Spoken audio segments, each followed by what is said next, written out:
The chemistry teacher চ্যানেলের নিবেদন বৃক্কপাথুরী, carbon die oxide আর দাড়িপাল্লার কথা। লিখেছেন শ্রুতি সৌরভ বন্দ্যোপাধ্যায়।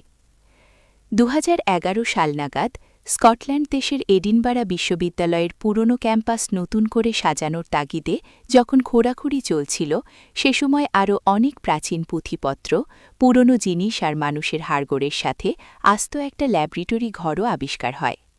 এডিনবারা বিশ্ববিদ্যালয়ের বয়স 400 বছরেরও বেশি, এবং এই ধরনের প্রাচীন ক্যাম্পাস ইউরোপীয় ইতিহাসের বহু রহস্যময়, ভয়ানক ঘটনার সাক্ষী।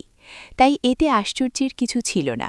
যাই হোক, সেই ল্যাবরেটরিতে রাখা বিভিন্ন কাচের বোতল, কাচের স্টপার, রঙিন রাসায়নিক দ্রব্য, পারদ, সেরামিকের পাতনযন্ত্র, এইসব জিনিসের গঠন আর তাদের প্রাচীনত্ব দেখে সন্দেহ হয় খননকার্যের ডিরেক্টর টম অ্যাডিম্যানের মনে। সকলেই আন্দাজ করেন এসব নিশ্চয়ই বিশ্ববিদ্যালয়ের কোনো পুরনো আমলের বিখ্যাত বিজ্ঞানীর কাজে ব্যবহার হওয়া জিনিস। সময়ের সাথে সাথে বাতিল হয়ে যাওয়ায় এই ঘরে হয়তো জড়ো করে রাখা হয়েছিল। বিশেষজ্ঞদের তলব পড়ল। বিখ্যাত রসায়ন ইতিহাসবিদ্যা রবার্ট অ্যান্ডারসন আশেপাশের বাকি সব কিছু খুঁটিয়ে দেখে এবং পুরনো তথ্য ঘেটে ঘুটে জানালেন এসব আসলে অষ্টাদশ শতাব্দীর বিখ্যাত স্কটিশ এনলাইটেনমেন্ট নামক জ্ঞানযজ্ঞের অন্যতম হোতা তথা বিখ্যাত রসায়নবিদ অধ্যাপক জোসেফ ব্ল্যাকের ব্যবহৃত জিনিস।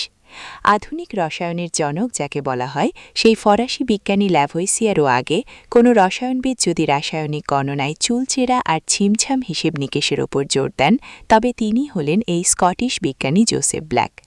বিজ্ঞানের ইতিহাসে প্রথম নিখুঁত অ্যানালিটিক্যাল তুলাযন্ত্র বানিয়ে আর পদার্থের অবস্থার পরিবর্তনের সময় লিন তাপের ধারণা দিয়ে তিনি অমর হয়ে আছেন।